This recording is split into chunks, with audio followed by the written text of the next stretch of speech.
Welcome to the new tutorial from the SketchUp Work Studio. In this tutorial, I'm going to show you how we can unlock all powers of the Enscape for architectures in the interior design and interior rendering. Let's get to work and jump into it. So in here, we have the bathroom design, which designed by the SketchUp based on the 3D model, and all dimensions are set. We have some assets from the Enscape asset library, which you can download it or you can put it in your model from the asset library, very simple and easy. So in this case, I'm going to close this window in here and I'm going to click on the Start Enscape. Before I do this work, Enscape round up for me. So in here, you can see our model, how it can be look like. And I'm going to show you how we can make a realistic rendering in Enscape, very simple and easy. So first of all, I'm going to move in the environment and see what will happen exactly in here. For example, something like this. I'm going to press F on my keyboard and click on the Create View in here. When you click on the Create View, you can rename your camera. For example, I'm going to type camera without any type of name. I don't have any linked visual presets for my ready rendering. So, I'm going to set the positions, but before I set the positions, I'm going to turn on the save frame because save frame helped me to manage my scene much better than other times. So I'm going to type 7.3 and the Y is your eye height actually. So you need to type 1.8 or some type of realistic eye height. For example, 1.7 or 1.76. The Z is the negative 2.9. The pitch is about 0 because I want a straight shot of my render, and the Y is about 90 degrees. You can save the sun position, but before you do this work, you need to fix your sun position. For doing this work, you can hold Shift and RMB on your mouse, and you can move your cursor like that to change the time of the day. I prefer to use some type of time which is really eye-catching and mesmerizing. So for this reason, I suggest you to use some type of sunrise times which related to the start of the morning, something like 6:42, something like that. But the angle of this lighting is not very suitable for me. So for this case, I need to hold Ctrl and press U or I on my keyboard to change it and switch it like that. For example, something like this can be acceptable. I can hold Shift and RMB again and adjust my lighting, something like that. Ctrl U and I, like this. Maybe something like that can be much better. It depends on you. You can work with it to achieve to the right destination. So the azimuth is about 151.7 and the altitude is about 1.1. So I'm going to press create in here and camera will be created for me. If I move in my environment, go in here, adjust something and came back, if I press F and camera, I can come back to my model and main camera shot. So I'm going to close the viewpoint. You can see some reflections on the glasses in here, which you can see like that, which related to the clouds. But in the background, it's the simple wall. The reason is that I use rendering quality on the medium mode. If you increase it and use it on the high mode or ultra mode, absolutely it will be fixed for you. So I'm going to switch it to the high mode and you can see the things are done in here. Okay. Our work starts from this place, but before I do this work, I want to minimize Enscape at the right side, SketchUp in the left side, click on the paint bucket in SketchUp, reduce the size of it as I can, and I'm going to remove some of these toolbars, which maybe right now they are a little bit extra for me. All right, and camera can be removed too. I can move Enscape to the left side, and now I'm going to click on the Enscape Material Editor. So I'm going to click on the Enscape Material Editor, and with this option, which name is Sample Paint, I'm going to move in my SketchUp model and pick up my material. I pick up this concrete design material as the MDF, but I want some type of high glass MDF or something which have some little bit shiny and reflection which can be help my render to be look more realistic. So 32 is really fine for it. I can see the detail of my shadowing, lighting, and reflections, and the specular can be increased to the 59, for example. If you want to oversaturate it a little bit, you can increase the Metallica about 6.6 and press enter. Alright, I think now it's fine and much better. For example, we have other material which name is marble. Absolutely, it's the stone, so I don't want to change the data of it so much. I just want to make it a little bit more brighter and colorize it to some type of standard tonnage of the color, like the white balance. And I think metallic can be 0 for here.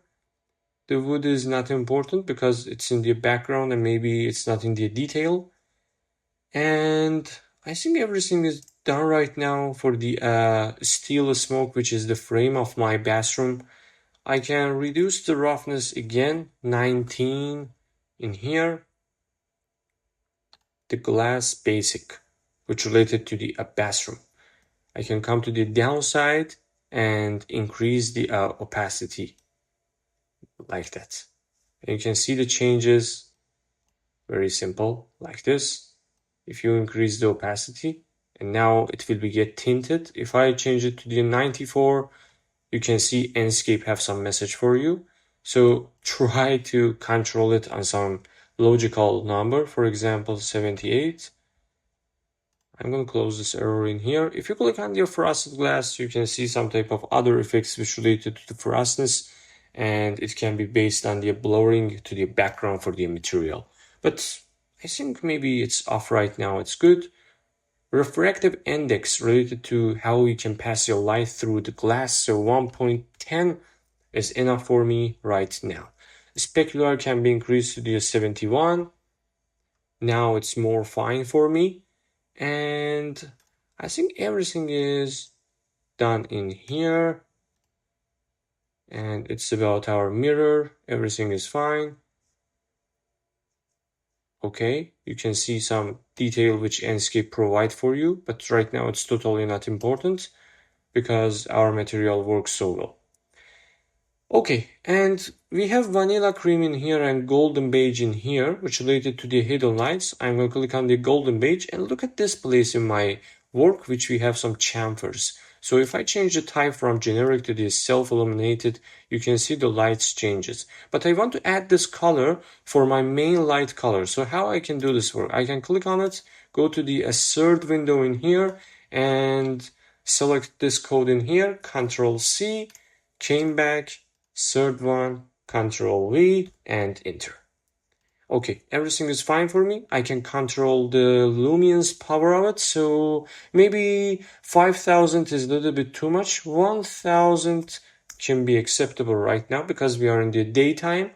And vanilla cream is another hidden light, which right now you can't see, but it's in the backside of the mirror. You can find it in the 3D model, which I uploaded below this video, and you can download the model and train for yourself. I can change it to the self-illuminated again, but this time I don't want to add anything, just self-illuminated. So everything is done for me. We have some tiles in here. If I click on the tile number 1, it's related to the inside of the bathroom.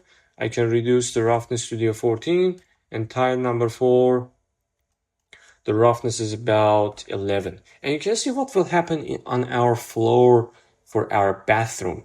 The reflection is more high. If I reduce the roughness to the 0, the floor like the mirror for you. So it depends on you how you want to manage your roughness and your reflection. It completely depends on the aesthetics of your render. So I'm going to type 21. No, I don't like it. 14. It's much better. And now I'm going to increase the height map a little bit for some displacements. For example, 111. Image fade is not necessary in here because I like the color of my tile, and the specular for the ceramic can be 70%. You can read it on the internet what is the specular for different materials. It have some different parameters and you can use it in your renders. And 2.6 for the metallic. I'm going to close it. Now I'm going to the SketchUp environment in here. Click on the visual setting. So now the second part of our rendering starts. So listen carefully. I'm going to talk about visual setting for finalizing our render. So I'm going to move visual setting to the left side, and I'm totally okay with my projection. I just want to talk about main and important setting. I don't want to talk about some details like the what is the sketch or watermark or watercolor, because you can find it out and explore it by yourself. It's very easy. But I'm gonna start my job with the field of view. I'm gonna reduce the field of view, and you can see what happened. It's zoom on our target much clear. I think 72 can be fine. If you reduce it totally, you can create these type of cinematic renders, and it depends on how you want to use it. But because I want to cover all of my area, I want to use 72 for my field of view. And exposure can be 56, or you can turn off the auto exposure and re-expose it manually, but don't do this work in any type of renders because it is totally based on the different situation. Right now, I prefer to turn on auto exposure and use 54 for my exposure. If you increase the rendering quality to the ultra, again, the lighting and texturing will be changed for you and update for you. So try to use some normal quality like the high quality. Right now, I want to show you what is the depth of field. If I increase the depth of field, you see what happened. Our camera lens will be faded out and make a blur render for us. So if I turn off the autofocus, now I can play with the focal point. Focal point is one of the attractive tools in Enscape, which you can see shiny line on it. For example, I want to focus on the bathroom and this console in here and this wardrobe in here.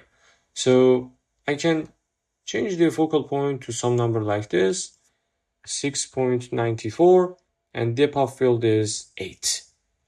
If I increase the depth of field too much, it's something like that, and I think it's not really satisfying. So I think 11 is the maximum number for this situation. In the image, you can increase the highlight like that. You can reduce the shadows or increase the shadows. Again, it totally depends on you. But if you are looking for a fast render, just check the auto contrast, and it will check it for you with some normal dynamics.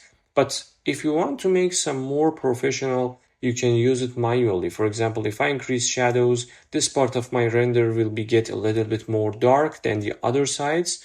And for example, 38, because I want to make the corner of my bass more dark. So for example, if I increase the highlight, you can see what happened in here, or you can reduce the highlight to see what happened again. It totally depends on you. Right now, I just want to play with the numbers to see what is the exact form for the realistic rendering. Saturation can be increased to the 101. If I increase it a little bit, you can see the colors will be changed so much. So try to be careful when you use saturation. The color temperature helps you to find out what is the tonnage of your render and what is the temperature of your image. So if I increase it, we will have some warm render. And if I decrease it, we will have the warm render. And if I increase it, the colors will be cold. So I try to use some warm render because I like it personally. 6000 Kelvina is good. Motion blur is right now not really useful because sometimes it's really useful for the animation, but right now I want to reduce it to the 16 in here. I don't want to have any bloom, so I'm going to reduce it, and lens flare is 46 is enough. I can reduce the vignette a little bit to the 19 and chromatic aberration to the 0. In the atmosphere, I don't want to change something so much, so only the sun brightness, I'm going to increase it to the 94, and shadow sharpness can be 0 because I need to have soft shadows. If you want hard shadows, 90 is the wonderful number for you. I think this one is much better, 93 for example. Artificial light brightness helps you if you have any type of a spotlight or hidden lights like the self-illuminated lights.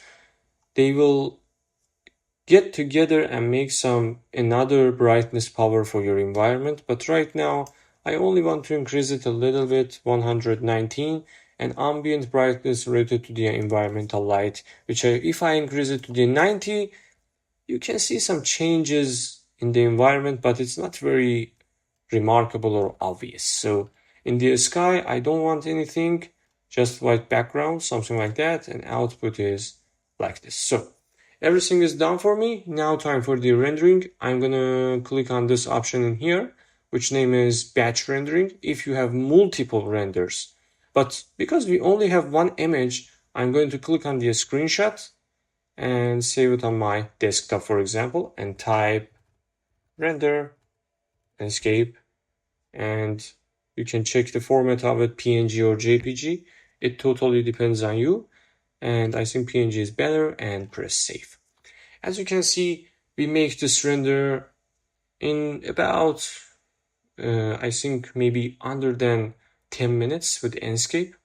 I believe that Enscape is one of the most powerful and useful rendering engines nowadays because you can see remarkable develops in Enscape, and I really like to use it in different type of projects because it's really flexible and helps you to generate some acceptable renders. So in here, I'm going to click on the Enscape render, and this is the final result that I have for my project. I hope you enjoyed this video, guys. If this tutorial really useful for you, please support my content, like and subscribe. And if you share it with your friends, I will really grateful from you. Thanks for your valuable time. Thanks for your valuable watching, and goodbye.